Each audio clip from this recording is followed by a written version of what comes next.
Welcome to 70hours.com, India's first real estate marketplace.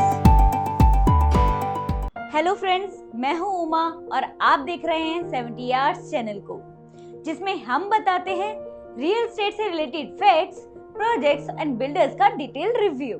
आप देख रहे हैं हमारी रियल एस्टेट फैक्ट सीरीज का एपिसोड 4, जिसमें हम बात करेंगे कि किसी प्रॉपर्टी को खरीदने से पहले हमें कौन कौन से इंपॉर्टेंट डॉक्यूमेंट्स देख लेने चाहिए। लेकिन इससे पहले हमारे चैनल को सब्सक्राइब कीजिए ताकि आगे भी आप ऐसे ही कुछ फैक्ट्स के बारे में जान सके, और हमारी वीडियो को लाइक करना और बेल आइकन को क्लिक करना ना भूलें। दोस्तों, रियल एस्टेट में डील करना और किसी प्रॉपर्टी को बाय करना एक रिस्क इन्वॉल्विंग प्रोसेस है। ऑलरेडी हमारे कोर्ट्स में लाखों रियल एस्टेट से रिलेटेड केसेस पेंडिंग रहते हैं, और ऐसे में एक प्रॉपर्टी में इन्वेस्ट करने में लोगों को डर लगता है और ट्रस्ट इश्यूज होते हैं। अगर किसी प्रॉपर्टी में ओनरशिप डिस्प्यूट निकल आता है तो एक टाइटल सूट बन जाता है और सालों साल उस पर केस चलता रहता है, और जब तक केस चलता है तब तक आप उस प्रॉपर्टी का कोई भी यूज नहीं कर सकते हैं। तो चलिए, मैं आज आपको कुछ ऐसे डॉक्यूमेंट्स के बारे में बताती हूँ जिसको वेरीफाई कराने के बाद आप ऐसे कुछ लीगल डिस्प्यूट से कुछ हद तक बच सकते हैं। तो सबसे पहले बात करते हैं टाइटल डॉक्यूमेंट की। किसी प्रॉपर्टी का टाइटल डीड एक लीगल डॉक्यूमेंट है जो प्रॉपर्टी के मालिकाना हक की पुष्टि करता है, और इस बात का भी सबूत है कि प्रॉपर्टी को पुराने मालिक से नए मालिक को ट्रांसफर किया गया है। तो आपको ये जरूर जान लेना चाहिए कि जो व्यक्ति आपको प्रॉपर्टी बेच रहा है, टाइटल डीड उसी के नाम पर हो। टाइटल डीड के बारे में जानने के लिए हमें यह जान लेना जरूरी है कि जो प्रॉपर्टी सेलर आपको बेच रहा है उसके पास वो प्रॉपर्टी कैसे आई। एक प्रॉपर्टी 4 तरीके से किसी के नाम हो सकती है। पहला जो सबसे कॉमन है वो है सेल्स डीड, यानी आपको जो प्रॉपर्टी बेच रहा है उसको जिसने बेची होगी उसके लिए सेल्स डीड बनी होगी, तो आपको वही ओरिजिनल सेल्स डीड देखनी होगी और वेरीफाई भी करवा लेनी चाहिए। अगर सेलर ने प्रॉपर्टी खरीदी नहीं है तो उसको किसी से गिफ्ट में मिली होगी, तो उसके पास गिफ्ट डीड होनी चाहिए और ओरिजिनल गिफ्ट डीड को लोकल अथॉरिटी से वेरीफाई करवा ले। और अगर प्रॉपर्टी पुश्तैनी है, यानी वो प्रॉपर्टी उसको उसके पेरेंट्स, ग्रैंड पेरेंट्स या किसी रिलेटिव से मिली है, तो उसके पास रजिस्टर्ड विल डॉक्यूमेंट होना चाहिए। और काफी बार प्रॉपर्टी किसी यूआईडी या कॉर्पोरेट इंस्ट्रूमेंट से बाय की जाती है, तब कन्वेंस डीड ड्रॉ होती है। ऐसे केस में कन्वेंस डीड को कंसर्न अथॉरिटी से अच्छे से वेरीफाई करवा लें। ध्यान रखिए कि आप ये जरूर वेरीफाई करा लें कि उसका टाइटल डीड क्लियर हो। इसका मतलब ये है कि उस प्रॉपर्टी पर कोई विवाद ना चल रहा हो। और टाइटल डीड क्लियर होने के साथ ये भी जान लेना जरूरी है कि डीड लोकल रजिस्ट्रार ऑफिस से रजिस्टर्ड हो।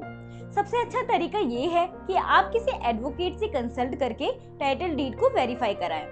नेक्स्ट है ऑक्यूपेंसी सर्टिफिकेट। एक प्रॉपर्टी का कंस्ट्रक्शन कंप्लीट होने के बाद म्युनिसिपल कॉर्पोरेशन या अथॉरिटी एक सर्टिफिकेट जारी करती है, जो ऑक्यूपेंसी सर्टिफिकेट या कंप्लीशन सर्टिफिकेट होता है। ये सर्टिफिकेट एक प्रूफ है कि बिल्डिंग का कंस्ट्रक्शन सैंक्शन प्लान के अकॉर्डिंग हुआ है और अब ये प्रॉपर्टी रहने लायक है और इसे ऑक्यूपाई किया जा सकता है, और ये प्रॉपर्टी पूरी तरीके से लीगल है। किसी अपार्टमेंट बायर के लिए ये सर्टिफिकेट सबसे इम्पोर्टेंट सर्टिफिकेट माना जाता है। नेक्स्ट इम्पोर्टेंट डॉक्यूमेंट है टैक्स रिसीप्ट। प्रॉपर्टी टैक्स की रिसीप्ट हमें यह बताती है कि पिछले मालिक ने सभी टैक्स पे किए हैं या नहीं। अगर पिछला कोई भी टैक्स ड्यू है तो हमें प्रॉपर्टी लेने से पहले पता चल जाता है, जिससे बाद में हमें उसका भुगतान नहीं करना पड़े। और ये प्रॉपर्टी एक लीगल स्टेटस भी बताता है, जो कि एक एविडेंस के रूप में होता है। प्रॉपर्टी बेचने वाले से सभी रियल रिसीप्ट मांगे और फोटोकॉपीज पर बिलीव बिल्कुल ना करें। नेक्स्ट डॉक्यूमेंट है इनकम्बरेंस सर्टिफिकेट।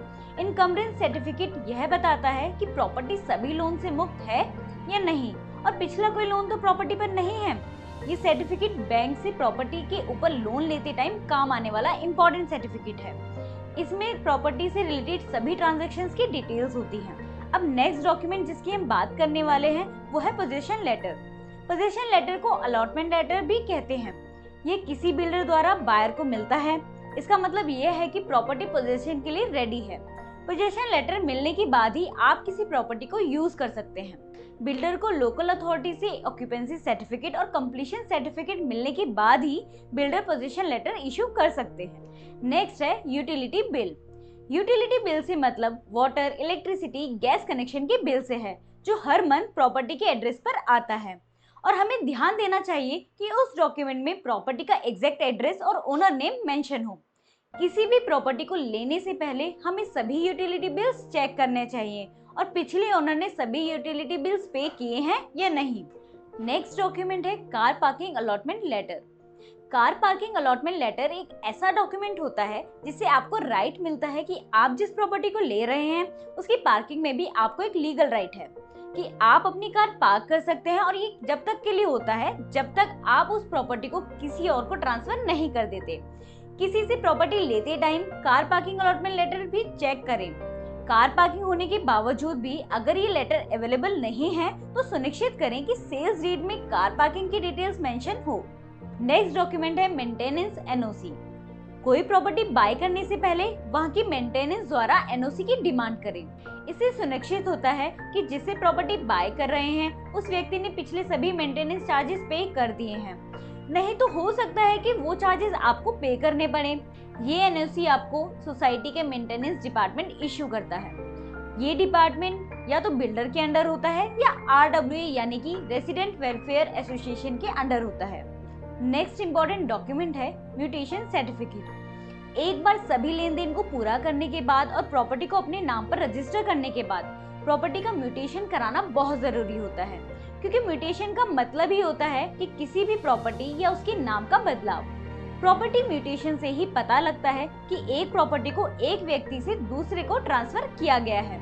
प्रॉपर्टी को फ्यूचर में बेचने के लिए म्यूटेशन काम आता है। म्यूटेशन सर्टिफिकेट पिछले मालिक से न्यू मालिक के नाम पर ट्रांसफर होता है। इसको लोकल अथॉरिटी इशू करती है। नेक्स्ट डॉक्यूमेंट है कन्वर्जन सर्टिफिकेट। एक कन्वर्जन सर्टिफिकेट वो डॉक्यूमेंट होता है जो किसी एग्रीकल्चर लैंड को नॉन एग्रीकल्चर लैंड में कन्वर्ट करने के बाद इशू होता है। जैसे आपको पता ही है कि एग्रीकल्चर लैंड को रेसिडेंशियल और कमर्शियल यूज के लिए इस्तेमाल नहीं किया जा सकता है।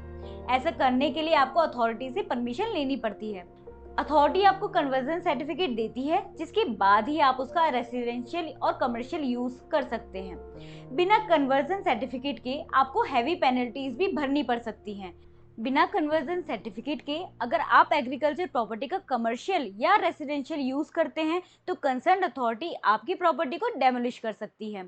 इसलिए किसी भी ऐसी प्रॉपर्टी को लेने से पहले कन्वर्जन सर्टिफिकेट जरूर देखें और वेरीफाई करा लें।